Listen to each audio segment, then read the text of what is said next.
5 main choices that we have when our spouse hurts us, okay?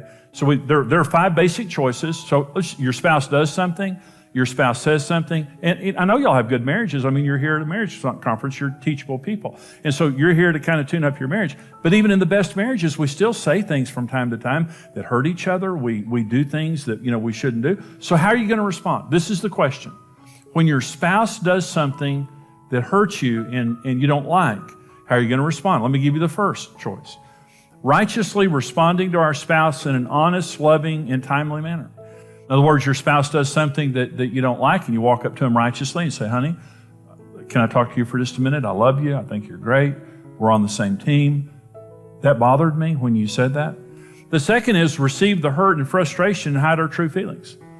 This is where passive-aggressive behavior comes in. In other words, you hurt me, I'm going underground. I'm going to act like everything's okay, but I'm going to start, eating potato chips in bed. I know you don't like that. I'm going to start, turning the TV up louder. I'm just going to do things that I know you don't want me to do, and I'm not going to do things I know you want me to do. And this is going to destroy our intimacy, destroy our passion, and now I'm being dishonest about how I feel because I'm going underground. Okay? Happens all the time where people do this. Number 3, reject our spouse when they hurt or frustrate us. And this is just, again, it can be overt or covert, but listen to this.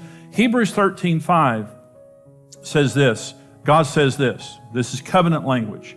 I will never leave you nor forsake you. On day 1 of our relationship with God, He makes us 2 promises. He will never physically desert us, and He will never turn His heart away from us. Leave means physical, forsake means emotional. So day 1, and we're going to do some things that Jesus doesn't like. Anybody agree with that? We do every day. And so here's what God says day 1 of the relationship. You know something? I'm all in. I love you. I'm all in. I'll never leave you or forsake you. And here's what it means. There'll never be a moment in eternity where God is not focused on you emotionally. Let me say that another way. All bad things happen when you turn your heart away from your spouse. They're not meeting your needs. They're hurting you. They're saying things that you don't like. They're doing things that you don't like. And in response to that, you just reject them. And again, it can be overt where you call them names, you're angry, you're sarcastic, you just overtly put on your green zip-up jumpsuit and go in the garage and build something for 30 years. My neighbor, I used to have a neighbor did that every night, put on his green zip-up jumpsuit, and he hated his wife, and went in the garage and built something. So, what are you going to do? But understand this. All bad things in marriage happen the instant you turn your heart away. Now, you can be sitting right next to your spouse, but your heart's not there. You've turned it away. And that is very common in marriage issues, especially when you're frustrated, especially where you get to that point of, why aren't you changing? Why aren't you doing, I'm trying here. You're not trying. And you get frustrated, you get angry, then the rejection comes. That's another choice that a lot of people make. The next is revenge to make them pay for what they've done and fear doing it again. And this is, I'm going to get you back. I'm going to make you suffer. And part of this is establishing a spirit of fear and dominance, where I'm going to dominate the relationship, and you'll either do what I say or you'll pay a high price. And that happens, again, in a lot of marriages, especially as the anger increases. Okay, but here's the 5th one. Okay, now let me say something real quick. No one should subject themselves to abuse. When I'm saying suffering, I'm just saying all of us suffer in marriage. But there's a difference between suffering and abuse. Suffering is discomfort. Abuse is damage. Don't ever subject yourself to another person damaging you in a marriage relationship. You can, we counsel people to do constructive separation. If you're in an abusive marriage, don't divorce. Go to a neutral place. Have your spouse go to another place. Don't live together.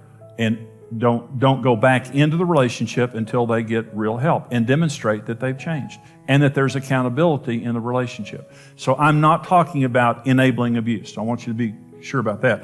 I'm just talking about living with an imperfect person in an imperfect world with a devil who hates us. We all live in that world, and we're going to all have to deal with this. Well, here's number 5, choice. And that is redeem our spouse through righteous, proactive behavior. You're doing the wrong thing. I was doing the wrong thing.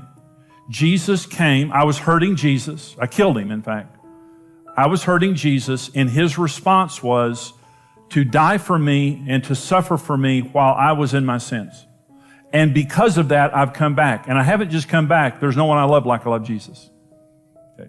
So that's my fifth choice, and that's the only choice that works. It's the only thing. The word redeem means to buy back or restore something to its created purpose.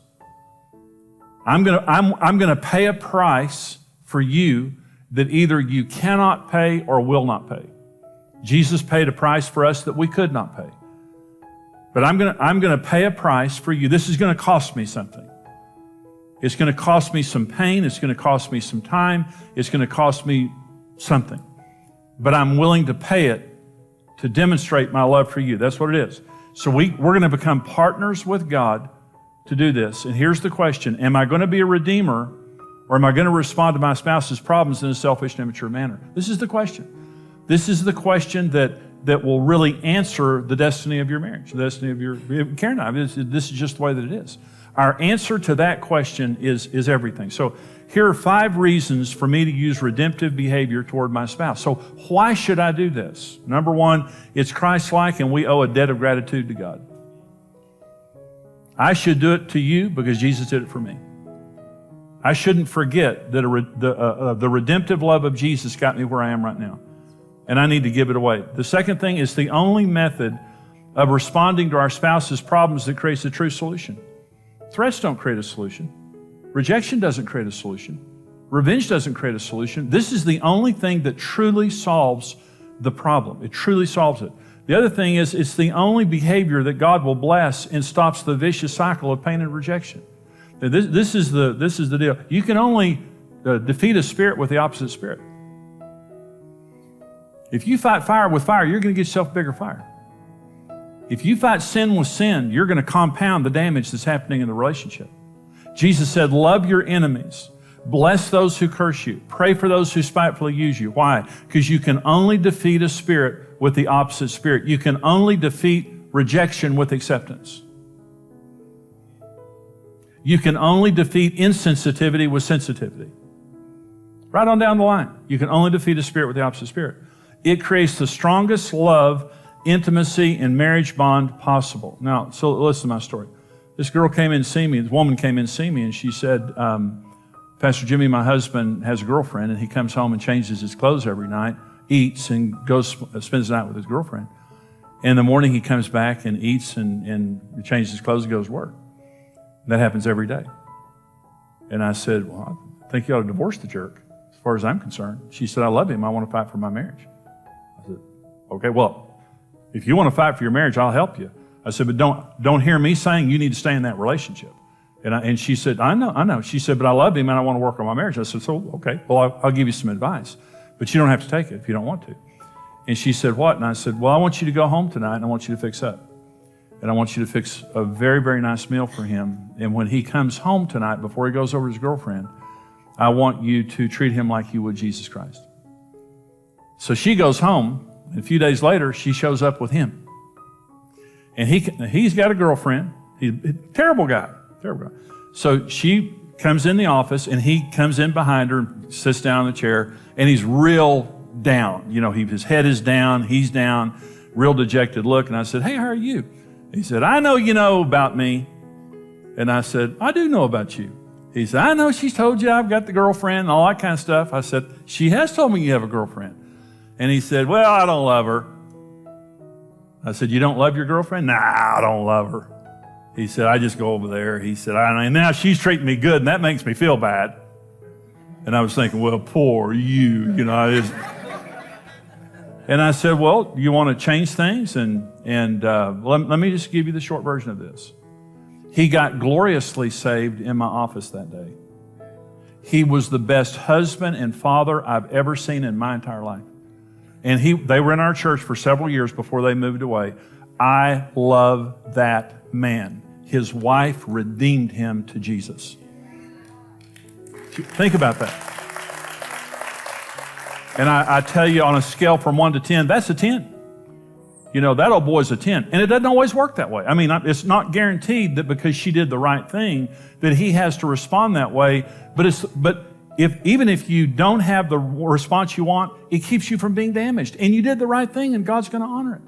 And so it creates, and let me say this, when a person has been redeemed back, no one loves like they love. He adored her. This woman that he was just having this flagrant affair right in front of her face, once she redeemed him back, he adored her. Once you have been redeemed by a person, there's no greater bond, there's no greater intimacy. The devil could never talk me away from Jesus because the devil's never done anything for me. Jesus did everything for me. I love him because of the price that he paid for me when I was in my sins. And that's why I love Karen Evans. Karen Evans treated me better than I deserved, and she's redeemed me 1,000 times in our marriage. She's come after me. She's done the right thing when I was doing the wrong thing many times, and I've redeemed her too. When she's done things, to me that I didn't like or hurt me or whatever, I've had to make the decision. I'm not going to reject her. I'm not going to respond in kind. I'm not going to turn my heart away. I'm going to do the right thing for her until she comes back around. And it works. And it's the only thing that works. The other reason that we do this is because it's what Jesus would do. If we're disciples of Jesus trying to be Christ-like, let me say one other thing. It's the right example to your kids. You don't want your kids living in a home where there's conflict and fighting and bad words and all of those kinds of things. And again, I'm not talking about enabling abusive behavior. I'm talking about being Christ-like in the face of suffering, because we're all going to suffer. So let me finish this message by talking about the rules for redemptive love. So this is 1 Peter chapter 2. For to this you were called, because Christ also suffered for us, leaving us an example, that you should follow his steps, who committed no sin. There was no deceit found in his mouth, who, when he was reviled, did not revile in return. When he suffered, he did not threaten, but committed himself to him who judges righteously, who himself bore our sins in his own body on the tree, that we, having died to sins, might live for righteousness, by whose stripes you were healed. For you are like sheep going astray, but now you have returned to the shepherd and overseer of your souls. Let me give you the rules of redemptive love. Number one, you can't sin even if you've been sinned against. If you sin, it's not redemptive. Jesus died for us while we were in our sins. He didn't sin. He committed no sin. That's what 1 Peter 2 says. We can't sin. 99% of marriage counseling is me listening to a person who did the wrong thing, justifying it because of what their spouse did. I know I said that to her, but let me tell you what she said. I knew I threw the remote at him, but let me tell you what he did. And this is what you're hearing in marriage counseling. You can't justify this. You're just building a bigger fire. You're fighting fire with fire. You're not going to put it out until someone does the right thing. And I love this saying, the best person does the right thing first. If you're the better spouse, you'll do the right thing first and you won't justify sin. Number two, you can't use your mouth to seek revenge or to try to produce results on your own except for righteous and loving speech. It says when he was being reviled, he didn't revile in return. When Jesus was on the cross, they were just lambasting him with all kinds of insults and mocking him and all that. Jesus could have opened his mouth and destroyed all of them. But he didn't respond in kind. And the Proverbs 18 says that the power of this, Proverbs 18:21, death and life are in the power of the tongue, and those who love it will eat its fruit. And let me say, we live in a vulgar, smart alecky society, don't we? And you watch movies and TV and you just see our society, people are using their mouths to destroy people, literally to destroy people. And if we're going to be redeemers, it means this thing right here has got to change. And we cannot use this to hurt. We cannot use this to seek revenge or put another person down. In fact, when you're redeeming, you're speaking destiny into a person who's not acting like it right now. Literally, you're calling into existence that which is not as though it were. And that's what faith does, and that's what redemptive love does. Number three, you have to trust God for the results as you put your faith in him. See, marriage problems test your faith in God. They really do. 1 Peter chapter 2, or 1 Peter 3, it says, in the same way, you wives, be submissive to your own husbands. Men and women are equals. It's talking about an attitude. Be submissive to your own husbands, so that even if any of them are disobedient to the word, they may be won as they observe without a word, as they observe your chaste and respectful behavior. And then it talks about a gentle and quiet spirit, which is precious in the sight of God. The promise in 1 Peter 3 is a woman can win her husband without a word as he observes your respectful behavior. And then it says, a gentle and quiet spirit is precious in the sight of God. A gentle and quiet spirit is the spirit of a woman who has faith that God is powerful enough to change your husband. See, when I'm using redemptive behavior on Karen, the focus isn't Karen, the focus is God. I'm God's partner. And Karen's struggling, or Karen's going through something, or she did something I didn't like, or she said something I didn't like, and my tendency, and maybe I said something to her and she didn't respond the way I wanted to respond, and my tendency then is to get angry and to go underground or to reject her or turn my heart away and put on my green zip-up jumpsuit or something like that. What redemptive love says is, no, I'm going to fight for her. I'm not turning my heart away. And I'm going to love her the way Jesus loved me when I was in my sins. And what I'm believing is, as I do that, she's going to come back around. It works every single time. Not maybe in 2 hours, but it'll work. And what happens is the relationship gets stronger and stronger. It just becomes a natural instinct that when something bad happens, you don't do the wrong thing, you do the right thing. And God honors that. You fall more in love than you've ever fallen before, just simply because it works. And here's rule number 4. You have to be willing to do the right thing for someone who's doing you wrong. You have to meet their needs when they're not meeting yours. And that's real hard for some people. You have to be willing to bless them while they're cursing you and pursue them while they're ignoring you. It's kind of quiet in here right now. And that's what redemptive love does. You're not meeting my needs. What am I going to do? I'm going to meet your needs. You're being sarcastic, whatever. What am I going to do? I'm going to bless you. You're distracted. You're ignoring me. I'm going to pursue you. But the focus isn't you. The focus is my great God and how big He is to change your heart. And when He's changing your heart, you have somebody to come back to. I'm not angry. I'm not your enemy. I'm not bitter. I'm not going to talk down to you. I love you. Thanks for watching, and don't forget to like, share, and subscribe for more interesting insights.